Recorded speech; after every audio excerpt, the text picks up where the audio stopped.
Assalamualaikum warahmatullahi wabarakatuh. Halo semua teman-temanku psikologi A, apa kabar? Semoga selalu diberi kesehatan dan juga kebahagiaan. Kami dari kelompok 7 akan mempresentasikan hasil kerja kelompok kami, yaitu tentang ayat tentang psikologi industri dan organisasi. Sebelumnya akan saya perkenalkan anggota kelompok saya, yaitu pertama ada Siti Fatimah Zahratunisa dengan NIM 1910701001. Yang kedua ada Arifah Alfiana dengan NIM 1910701007. Dan yang terakhir adalah saya sendiri, Kotrun Nada dengan NIM 1910701114. Berikut beberapa poin yang akan kami jelaskan. Yang pertama yaitu pengertian psikologi industri dan organisasi. Poin yang kedua yaitu ayat-ayat tentang psikologi industri dan organisasi. Dan poin yang terakhir yaitu integrasi nilai keislaman yang bisa ditanamkan dalam psikologi industri dan organisasi. Pengertian bio. Psikologi industri dan organisasi adalah hasil perkembangan dari psikologi umum, psikologi eksperimen, dan psikologi khusus, yaitu suatu keseluruhan pengetahuan yang berisi fakta, aturan-aturan, dan prinsip-prinsip tentang perilaku manusia pada pekerjaan. Perilaku manusia dalam kaitan dengan kegiatan industri dan organisasi dipelajari untuk perkembangan teori, aturan, dan prinsip psikologi baru yang berlaku umum dalam industri dan organisasi. Poin berikutnya yaitu ayat-ayat tentang psikologi industri dan organisasi. Yang pertama adalah ayat Al-Quran tentang kerja, yaitu tercantum dalam Quran Surat Al-Hajj ayat 77 sampai 78. Dalam Al-Quran dijelaskan bahwa manusia diciptakan untuk beribadah. Maka dari itu, secara tidak langsung, kerja adalah manifestasi dari beribadah. Ibadah hanya dapat direalisasikan dengan kerja beserta segala manifestasinya. Yang kedua ada ayat Al-Quran tentang komitmen kerja, tercantum dalam Quran Surat Al-Jumu'ah ayat 10. Dalam Al-Quran disebutkan bahwa bekerja merupakan ketaatan, bentuk ketaatan kepada Allah.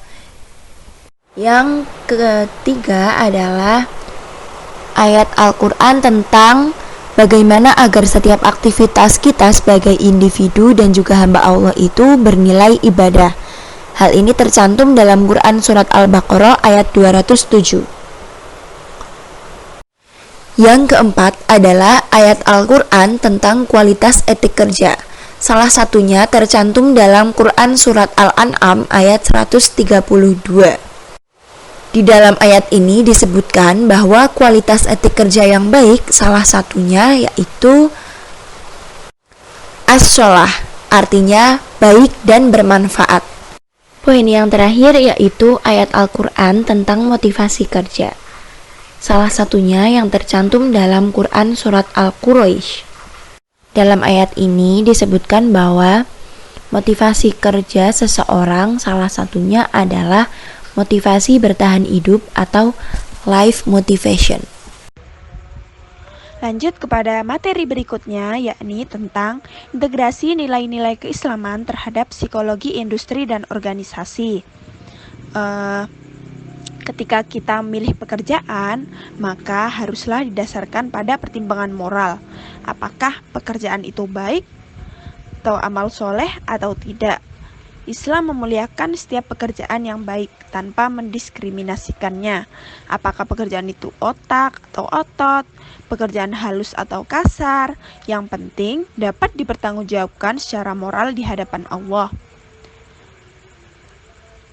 Pekerjaan itu haruslah tidak bertentangan dengan agama, berguna secara fitrah kemanusiaan untuk dirinya, dan memberi dampak positif secara sosial dan kultural bagi masyarakatnya.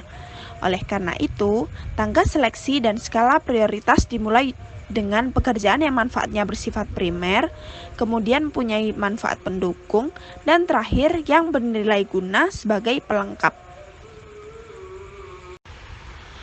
Menuju kepada yang terakhir, yakni kesimpulan. Yang dapat kita simpulkan dari materi kita, yakni bekerja adalah kodrat hidup, baik kehidupan spiritual, intelektual, fisik, biologis, maupun kehidupan individu dan sosial dalam berbagai bidang. Seseorang layak untuk mendapatkan predikat yang terpuji secara potensial, aktif, dinamis, produktif, atau profesional semata-mata karena prestasi kerjanya. Karena itu, agar manusia benar-benar hidup, kehidupan ini memerlukan ruh atau spirit. Untuk itu, Al-Quran diturunkan sebagai ruhan min amrina, yakni spirit hidup ciptaan Allah, sekaligus nur atau cahaya yang tak kunjung padam, agar aktivitas hidup manusia tidak tersesat. Baik, oke, kita udah selesai nih, materi-materinya udah telah kami sampaikan oleh kelompok kami. Jadi kami juga mohon maaf apabila ada salah dan kata dari presentasi kami pada hari ini.